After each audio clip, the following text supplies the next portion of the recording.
ہے اس کی بڑی بیٹی سے جو مقصود فیضان ہے میرا جو بھتیجا ہے، اس کا جو بڑا بھائی ہے جی فرانس ہے، وہ پاک آرمی میں ہے، اس کی بڑی بیٹی سے نکاح ہوا، ٹھیک ہے، 1 سال قبل نکاح ہونے جی کے بعد رخصتی ابھی نہیں ہوئی تھی کہ ملزم فضیلت نے ایک اور شادی کر لی۔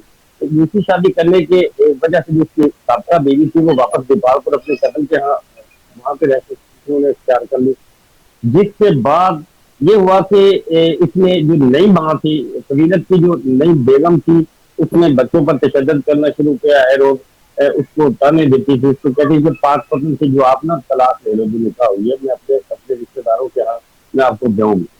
یہ جو سکیلی والدہ ہے بچی کی۔ اس کے بعد وہ بچی نے اپنی اصل جو ماں ہے اس کے سال کی، وہ اس کی ماں باپ اس نے اپنے بیٹے کو بھیجا، فضیلت کے بیٹے کو جاؤ اس کو لے کر یہ کاڑا سے ڈپارٹمنٹ بچی آ گئی۔ اس کے بعد میرا جو بڑا بھائی تھا وہ اسکول ٹیچر ہے، اتنا شریف آدمی ہے، اس کو کال کی گئی کہ آپ دیپالپور آؤ، وہ دیپالپور چلے گئے۔ اس کے بعد دیپالپور میں وہاں پہ بات کی تھی، بھائی نے کہا نہیں یار ہم فضیلت سے پھر بھی بات کرتے ہیں، کیسا کیوں کر رہے ہیں؟ فضیلت کو کال کی تو فضیلت نے کہا کہ جو میری بیٹی ہے وہ اب سابقہ اپنی یعنی کہ ماں کے پاس چلی گئی ہے، میں نے اس کو چھوڑ دیا تھا، لہٰذا یہ بھی مر گئی، میں اس کو بالکل اس سے بات نہیں کروں گا، یہ جانے اور آپ اس کے جو بیٹا ہے فضیلت کا بڑا بیٹا، اس نے کہا بھائی ہم نے آپ کو نکاح نہیں یہ دی ہے، آپ کی امانت ہے آپ لے لیں۔ وہ بچی کو لے کے بھائی گھر آ گیا، ہم نے یہاں پہ ولیمہ ڈیسائڈ کیا تھا اس کی تاریخ نوٹ کی، جس کے بعد یہ ملزم فضیلت ہے جو اپنی نئی بیگم کے ساتھ یہاں پاکستان آیا، یہاں بیٹھا، بھائی کے گھر کھانا کھایا، طے کی۔ اس کے بعد گھر میں صرف سردار کی والدہ تھی، یا فضیلت تھا یا فضیلت کی نئی بیگم تھی۔ فضیلت کی جو نئی بیگم ہے اس کی سردار کی والدہ کے ساتھ تھوڑی سی طلب سلامی ہوئی، طلب سلامی کے بعد ملزم فضیلت نے جو اس کا سردار کا ماموں بھی ہے اور سردار کی والدہ کا بھائی ہے، ظاہر اس نے تشدد کرنا شروع کر دیا، اس کو تھپڑوں کی بارش کر دی، اس سے دوستوں سے تشدد کیا، لاکھوں سے تشدد کیا۔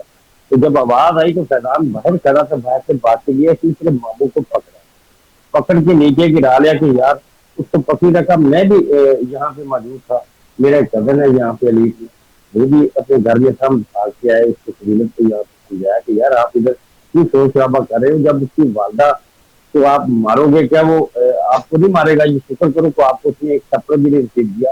اس کو ہم نے باہر نکالا، اس کو کہا کہ یار آپ چلے جاؤ، آپ یہاں پہ یہ تماشا نہیں۔ تو قبیلت یہاں پہ جب جانے لگا تو اس نے فیضان کو دھمکیاں دی کہ جب آپ اوپر آؤ گے تو میں آپ کو چھوڑ دوں۔ یہ 1 سال قبل کی بات ہے، 1 سال پورا یہ ملزم انتظار کیا اس کے آنے کا۔ اس کا جو سیکنڈ یہ ایک میں آپ کے ساتھ یہ بھی بات بتاؤں کہ جو ملزم فضیلت ہے اس کی جو چھوٹی بہن ہے، اس چھوٹی بہن کو یہ لڑکا یہ بچہ جو ہم نے میرے بڑے بھائی نے، کیونکہ اس کے گھر اولاد نہیں تھی، اس کی دوسری بہن فضیلت کی چھوٹی بہن کو وہ آئی کہ میرے گھر اولاد نہیں، میرے بھائی نے کہا کہ 3 بیٹے ہیں میرے، جو آپ کو اچھا لگتا ہے لے جائیں، اس شیطان کو لے کے پڑے چلے جائیں۔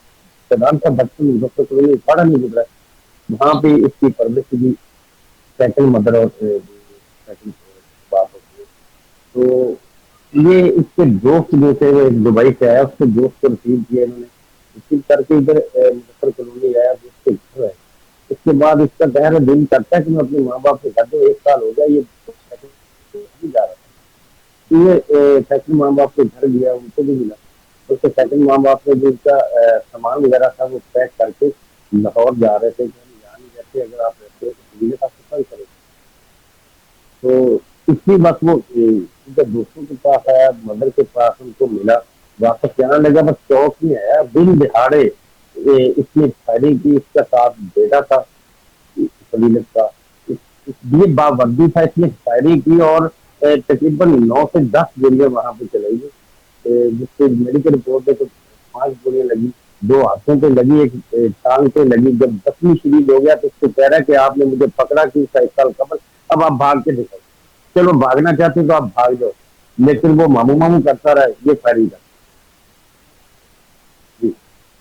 اچھا وارث شاہ، آپ ہمارے ساتھ لائن پہ ہی رہیے گا۔ ابھی ابھی جو ہے وہ ماموں اتنا ظالم ہے، اتنا ستاق ہے تو اس کے حوالے سے ان کی جو بہن ہے, جو فیضان کی والدہ ہے, ان کا ایک ویڈیو بیان سامنے آیا ہے, تو وہ میں چاہوں گا کہ اپنے ناظرین کا سناؤں. تو پروڈیوسر صاحب, اگر آپ مجھے سن رہے ہیں تو پہلے جو ہے وہ والدہ کا بیان ایک مرتبہ پلے کیجیے گا. میں اپنے بیٹے کے دکھ کی عینی شاہد ہوں. تھوڑی دیر میں ہی, سانے کے کچھ ہی دیر بعد میں اپنے بیٹے کے پاس تھی. ہم اس کو اٹھا کے یہاں سے مظفر کالونی سے اٹھا کے ہم اس کو اکاڑا ہاسپٹل لے کے گئے ہیں. وہاں سے ڈاکٹر نے اس کو جناح ہاسپٹل میں ریفر کر دیا. پھر ہم لوگ وہاں رہے ہیں تقریباً 1 مہینے کی ہماری دن رات کی کوششوں کے باوجود میرا بیٹا زخموں کی تاب نہ لاتے ہوئے جاں بر نہ ہو سکا. ہم لوگ اس وقت بہت صدمے میں ہیں, بہت دکھ میں ہیں. ابھی تک وہ گنڈا دندناتا پھر رہا ہے گلیوں میں اسلحے کے ساتھ. کوئی اس کو پوچھنے والا نہیں ہے. وہ اپنی طاقت اور وردی کے نشے میں چور ہم سب کو یرغمال بنانا چاہتا ہے اور ہم سب کو مارنا چاہتا ہے. اس واقعے کے کچھ ہی دنوں کے بعد اس نے میرے والدین پر صرف اسی لیے گولیاں چلائیں, اس کے بھی والدین ہیں, اپنے بڑے بیٹے کو بھیج کر کہ یہ لوگ میرے بیٹے کی جناح ہاسپٹل میں خیریت معلوم کرنے کے لیے کیوں گئے. صرف اس وجہ سے اس نے میرے والدین پر گولیاں چلوائیں. 6 کی 6 گولیاں انہوں نے گھر پر چلائیں. اب وہ ہم سب پوری فیملی کو, ہمارے بچوں کو, میری دوسری بہنوں کے بچوں کو, وہ سب کو تھریٹ کر رہے ہیں کہ میں نے اس کو مارا جس طرح ان کو بھی میں مار دوں گا, کسی کو نہیں چھوڑوں گا, اور کون ہے جو مجھے پکڑ سکے. میں چاہتی ہوں, میری تمام اداروں سے یہ درخواست ہے, آرمی چیف سے, وزیر اعلیٰ پنجاب عثمان بزدار سے, اور وزیر اعظم پاکستان عمران خان سے یہ میری درخواست ہے کہ اس گنڈے کو پکڑا جائے, اس کو دہشت گردی پھیلانے سے روکا جائے. یہ قانون کی بے حرمتی ہے, یہ ملک پاکستان کے قانون کی بالکل بے حرمتی ہے کہ ایک شخص اٹھے, کسی کے بچے کو بھی پکڑ کر دن دہاڑے اس کے اوپر 5 گولیاں چلائے. اس نے 9 گولیاں چلائیں میرے بیٹے کے اوپر. اس طرح گولیاں چلائے, اس کو مار ڈالے اور پھر خود دندناتا پھرے انہی گلیوں میں. آخر اس کو ضمانت کیوں دی گئی؟ کہاں ہیں قانون کے دعوے دار جو حکومت پاکستان کا قانون چلانے کی دعوے کرتے ہیں کہ ہم لوگ یہ کر رہے ہیں, ہم لوگ وہ کر رہے ہیں. کیا کر رہے ہیں وہ؟ سو رہی ہے پوری دنیا, پورا پاکستان سو رہا ہے. میرے بچے کے لیے کہیں انصاف نہیں ہے. پورا 1 مہینہ ہم لوگ ہاسپٹل میں رہے ہیں, اس دوران کچھ بھی اس کے خلاف نہیں کیا گیا. وہ 4 بندوں کو 5 بندوں کو اسلحہ لے کے, بندوقیں لے کے پورے محلے میں, پوری مظفر کالونی میں وہ دہشت پھیلاتا رہا کہ کون ہے جو میرے خلاف گواہی دے گا, کون ہے جو میرے خلاف کوئی بیان دے گا, میں سب کو مار ڈالوں گا. اور کہاں تھی پولیس؟ پولیس اس کے پیٹی بھائی اس کا ساتھ دے رہے ہیں, اتنا ساتھ دے رہے ہیں کہ کوئی اس کو پکڑنے والا نہیں ہے.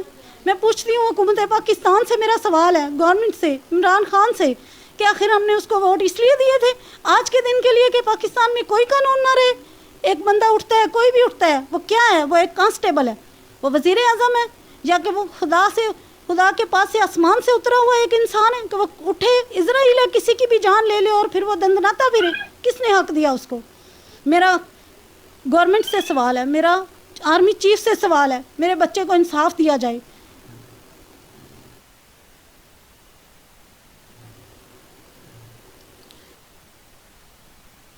جی ڈی پی او صاحب, آپ سن رہے ہیں ایک دکھی ماں کی آواز, کس طرح وہ بیچاری رو رہی ہے کہ اس کے جوان بیٹے کو جو ہے وہ سر عام گولیاں مار کر چھلنی کر دیا جاتا ہے, زخمی کر دیا جاتا ہے, پھر وہ ہسپتال میں جا کر دم توڑ جاتا ہے. تو کہاں آپ کی پولیس ہوئی ہے؟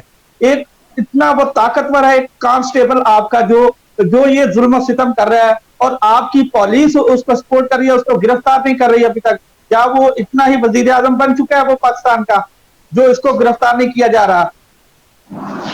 وارث صاحب, آپ ابھی میرے ساتھ لائن پہ رہیے. مجھے صاحبال سے پاک پتن پریس کلب کے صدر جو ہیں وقار جگنو صاحب, انہوں نے مجھے جوائن کیا ہے. اس حوالے سے میں ان سے بھی گفتگو کرتا ہوں. وقار جگنو صاحب, آپ مجھے سن پا رہے ہیں؟ جی بالکل, آپ کی آواز آ رہی ہے مجھے. اچھا وقار, مجھے یہ بتائیے گا کہ ایک پاک پتن پریس کلب کا آپ کا ایک ساتھی, ایک نوجوان خوبصورت نوجوان جو ہے وہ جسے دن دہاڑے جو ہے وہ قتل کر دیا گیا ہے, اور پولیس اس معاملے میں جو ہے وہ کوئی کاروائی نہیں کر رہی, تو کیا اس حوالے سے آپ لوگوں نے لاہے عمل تیار کیا ہے؟ بسم اللہ الرحمن الرحیم. یہ جو فیضان شاہ صاحب تھے مرحوم, یہ ہمارے پریس کلب کے کیمرہ مین تھے اور انتہائی خوش اخلاق اور ذہین نوجوان تھے.